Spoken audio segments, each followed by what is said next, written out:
Friends, இந்த வண்டி பார்த்தீங்கன்னா பொலேரோ பிக்கப்பு 2024 மாடல். இந்த வண்டியில் என்ன ஒர்க்குன்னு பார்த்தீங்கன்னா என்ஜின் ஆயில் சர்வீஸு. இந்த வண்டிக்கு பார்த்தீங்கன்னா 7 லிட்டர் என்ஜின் ஆயில் கெப்பாசிட்டி. இதில் பார்த்தீங்கன்னா இப்போ என்ஜின் ஆயில் வந்து நான் கீழே ட்ரைன் பண்ணிட்டேன். இப்போ நான் ட்ரெயின் போல்ட் வந்து வண்டியில் ஃபிட் பண்ணிகிட்ருக்கேன். இதுக்கு வந்து பார்த்தீங்கன்னா 22 சைஸு போல்டு. இந்த போல்டு வந்து நம்ம ஃபுல்லாக டைட் வச்சுக்கலாம், இல்லைனா ஆயில் லீக்கேஜ் கம்ப்ளைண்ட் வரும். இப்போ பார்த்தீங்கன்னா நான் ஃபுல்லாக வண்டியில் டைட் பண்ணிட்டேன். இது ஆயில் பாருங்கள், ஃபுல்லாகவே சுத்தமாக ஆயில் போயிடுச்சு. இப்போ பார்த்தீங்கன்னா என்ஜின் ஆயில், ஆயில் ஃபில்ட்ரு, ஏர் ஃபில்ட்ரு எல்லாமே வாங்கிட்டேன். இப்போ ஆயில் ஃபில்ட்ரு வந்து நான் இந்த வண்டியில் ஃபிட் பண்ணுறேன். இந்த வண்டியில் பார்த்தீங்கன்னா ஆயில் ஃபில்ட்ரு நான் ரிமூவ் பண்ணிட்டேன். ஆயில் ஃபில்ட்ரு மாட்டுற லொக்கேஷன் பார்த்தீங்கன்னா இந்த இடத்துல தான் இருக்குது.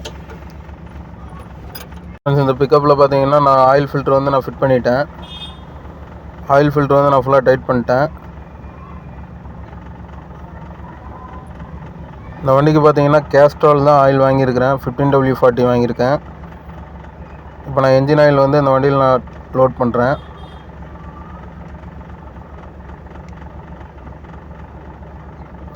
ஃப்ரெண்ட்ஸ், இந்த வண்டிக்கு பார்த்தீங்கன்னா நான் என்ஜின் ஆயில் வந்து ஊற்றுறேன்.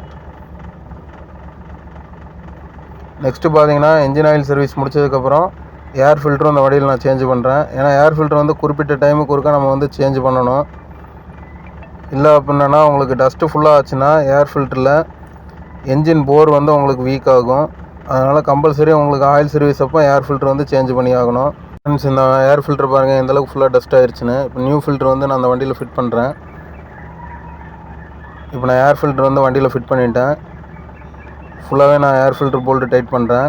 இனி நெக்ஸ்ட் வீடியோவில் பார்க்கலாம் ஃப்ரெண்ட்ஸ். பாய்.